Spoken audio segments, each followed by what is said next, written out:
आप सभी को मेरा नमस्कार। हम सब ने अपने सामाजिक जीवन में माँ की ममता, माँ का प्यार पर बहुत चर्चा लेख सुने एवं पढ़े हैं। माँ की ममता एवं प्यार पर प्रश्न लगाना तथा चुनौती देना सामाजिक रूप से उचित नहीं है, क्योंकि माँ की ममता निर्विवाद अटल सत्य है।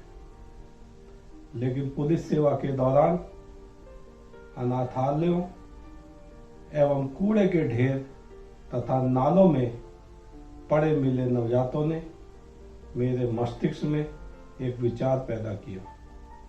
नतीजा एक लघु कथा की रचना मेरे द्वारा की गई, जिसका शीर्षक माँ का आंचल प्रस्तुत है। शहर के बीचों बीच बने विशाल नुमाइश मैदान में आजकल चहलकदमी थम सी गई थी। बच्चों का खेलकूद और बुजुर्गों की टहलकदमी की जगह पूरे मैदान में विशाल टेंट पंडाल लगाकर भव्य मंच का निर्माण किया जा रहा था। पूछने पर पता चला कि कुछ दिनों बाद यहाँ एक विशाल कवि सम्मेलन माँ का आंचल का आयोजन होगा, जिसमें देश के बड़े बड़े नामी गिरामी कवि मंच से माँ की ममता, माँ की करुणा, माँ का निस्वार्थ प्रेम आदि रोचक विषयों पर कविता पाठ करेंगे। धीरे धीरे वह तारीख और समय आ गया। नुमाइश मैदान नई नवेली दुल्हन की तरह सज धज कर तैयार था। कार्यक्रम शुरू होने से पहले उत्सुकतावश शहर के बड़े बड़े लोग लंबी लंबी कारों में सवार होकर नुमाइश मैदान पहुंचने लगे। मध्यम और सामान्य वर्ग भी auto, rickshaw, tempo, city bus, scooter आदि में अपने घर के बुजुर्गों, छोटे छोटे बच्चों के साथ माँ का आंचल कवि सम्मेलन सुनने, देखने और समझने के लिए आने लगे। शाम ढल चुकी थी। काली रात का साया आयोजन स्थल को घेरे, इससे पहले ही पूरा परिसर दूधिया बल्ब की रोशनी में जगमगा उठा था। धीरे धीरे पंडाल पूरा भर चुका था। अगली पंक्ति में रखे सोफों पर शहर के गणमान्य व्यक्ति, बड़े बड़े अधिकारी विराजमान हो चुके थे।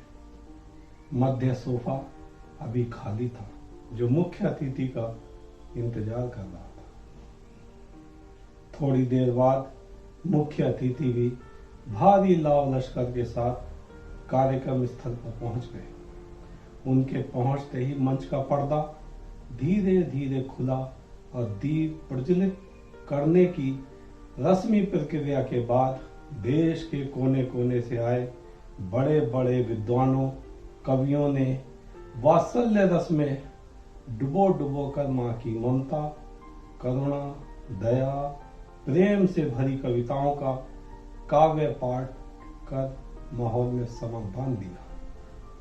माँ का प्रेम और ममता सुनकर कुछ पुरुष, महिलाओं और वृद्धों की आंखों में आंसू आ गए, जिन्हें पहुंचते हुए कुछ अपनी माँ और अपने बच्चों की माँ को याद कर उनसे जुड़े किस्सों का आपस में वार्तालाप करने लगे।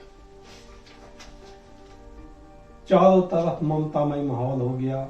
ऐसा लगा कि धरती पर स्वर्ग उतर आया। सर के सिंहासन पर कवियों ने देवी रूपी माँ को आसीन कर दिया था। अचानक बाहर तेज हवा चलने लगी। हवा की तेजी से पंडाल और मंच हिलने लगा। श्रोताओं में अजीब बेचैनी होने लगी। किसी को कार्यक्रम के जल्दी समाप्त होने की चिंता होने लगी, तो कोई घर वापस जाने की परेशानी से परेशान हो गया। मौसम के खराब होने के कारण कार्यक्रम बीच में रोककर समाप्त करना पड़ा और श्रोता भी उपलब्ध साधनों से अनमने मन से वापस अपने गंतव्य को चल पड़े। लेकिन मौसम और तेजी से खराब होता चला गया। तेज हवाओं के साथ बारिश भी शुरू हो गई। बिजली भी बार बार तेज गड़गड़ाहट से माहौल में भय उत्पन्न करने लगी। अचानक एक जोरदार गड़गड़ाहट के साथ आसमानी बिजली कवियों के मंच पर गिरी। सब जान बचाकर इधर उधर भागने लगे। तभी एक श्रोता की नजर पंडाल के बाहर सड़क किनारे पड़े एक नवजात शिशु की नंगी लाश पर पड़ी, जिसकी पथराई आंखें अपनी ममतामयी मां को श्रोताओं की भीड़ में ढूंढते हुए मंच पर विराजमान करुणा की देवी से खुद को सड़क किनारे फेंकने का सवाल कर रही थी। धीरे धीरे लाश के चारों ओर भीड़ जमा होने लगी। लोग एक दूसरे से कानाफूसी कर मां की ममता पर उठे सवालों का जवाब पूछने लगे। तभी मौके पर पुलिस भी आ गई। कानूनी कार्रवाई करते हुए उसने भी मां की ममता पर उठे सवाल की अंतहीन तलाश शुरू कर नवजात शिशु का अंतिम संस्कार कर दिया। दफन हो चुके नवजात मृत शिशु के प्रश्न का उत्तर अभी मां का आंचल मंच के कवियों से आना शेष है, जिसका उसे इंतजार रहेगा। धन्यवाद।